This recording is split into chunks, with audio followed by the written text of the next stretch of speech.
Hi hello నమస్తే welcome to Telugu ప్రభ. నేను మీ journalist Shivajyothi.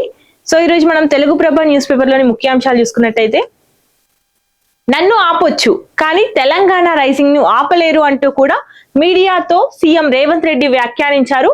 ఇక్కడ చూసుకుంటే గుజరాత్ సీఎం కు లేని అభ్యంతరాలు నాకెందుకు అంటూ వాళ్ళకో న్యాయం మనకో న్యాయమా అంటూ కూడా సీఎం రేవంత్ రెడ్డి ప్రశ్నించారు.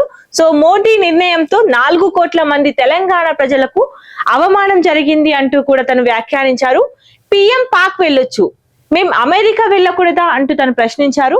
విదేశీ పర్యటనలో ఎలాంటి గోప్యత లేదు, అన్ని వివరాలు కేంద్రానికి ముందే ఇచ్చామంటూ కూడా తను స్పష్టం చేశారు. రాజకీయ కారణం అంటే ఏమిటో ప్రధాని చెప్పాలి అంటూ నా విదేశీ పర్యటనపై బీజేపీ నేతలది దుష్ప్రచారం అంటూ కూడా తను వ్యాఖ్యానించారు.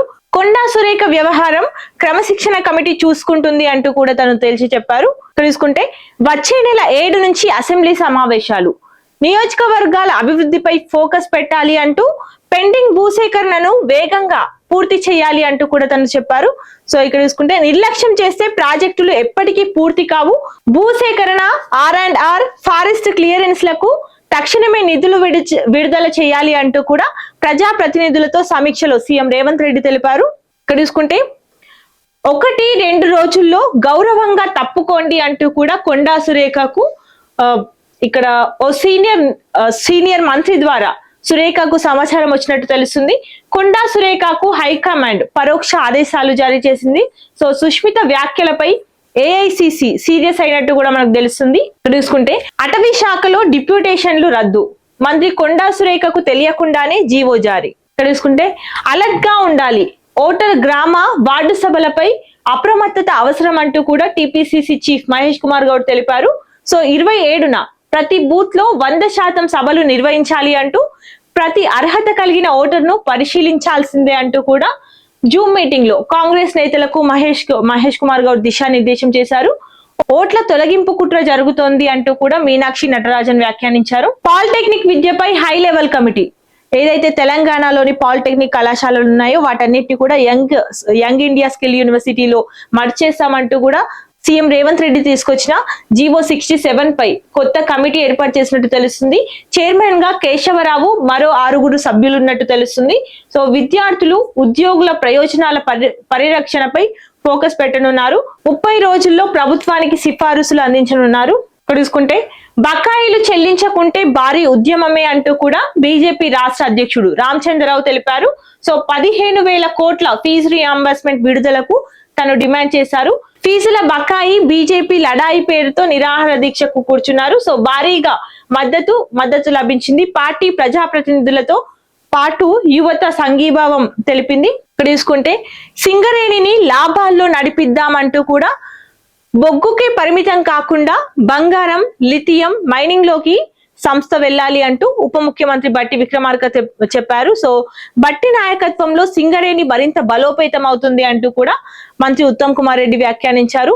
డిప్యూటీ సీఎం కు సింగరేణి గుర్తింపు, ప్రాతినిధ్య అధికార సంఘాల నాయకుల సన్మానం. ఇక్కడ చూసుకుంటే 22A పై దుష్ప్రచారాన్ని నమ్మొద్దు అంటూ కూడా మంత్రి పొంగులేటి శ్రీనివాస్ రెడ్డి తెలిపారు.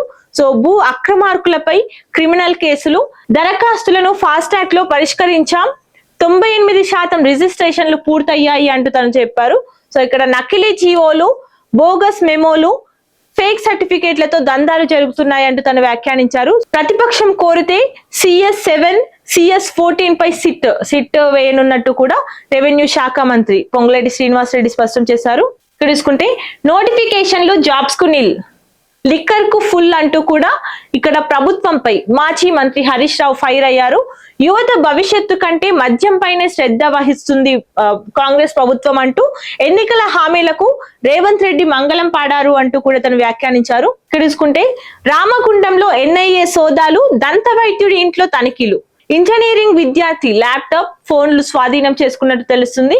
ఇక్కడ చూసుకుంటే విద్య ప్రాథమిక హక్కు, సో ప్రభుత్వ పాఠశాలల్లో దారుణ పరిస్థితులు నెలకొన్నాయి, గత 5 ఏళ్ల విద్యానిధుల వ్యయం, టీచర్ల ఖాళీల వివరాలు వెల్లడించాలి.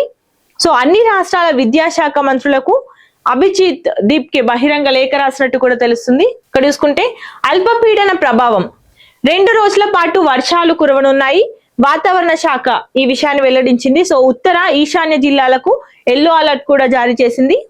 ఇక్కడ చూసుకుంటే ఈగల్ శాఖలోని డ్రగ్స్ దందా. సో 50 లక్షల విలువైన సరుకుతో 2 కానిస్టేబుళ్లు నిఘా సమాచారాన్ని దుర్వినియోగం చేశారన్న ఆరోపణలు. పెడ్లర్లను సంప్రదించి డ్రగ్స్ విక్రయానికి ప్రయత్నించినట్టు తెలుస్తుంది. నరహరి స్వామిపై అధికారుల అంతర్గత విచారణ. డ్రగ్స్ ముఠాలతో సంబంధాలపై అధికారులు ఆరా తీస్తున్నారు. ఇరాన్ పై చరిత్రలోనే అతిపెద్ద ఆర్థిక దాడి జరిగింది అంటూ టెహ్రాన్ తో ఆర్థిక సంబంధాలు నడిపే దేశాలపై ఆంక్షలు తప్పవు అంటూ American treasury secretary Scott Besant హెచ్చరించారు. యుద్ధం చివరి దశకు చేరుకుందని తను వ్యాఖ్యానించారు. ఇక్కడ చూసుకుంటే చెత్తకొండ కూలి 30 మంది మృతి చెందినట్టు తెలుస్తుంది. తీవ్రంగా గాయపడిన మరో 6. సో శిథిలాల కింద చిక్కుకున్న పలువురు.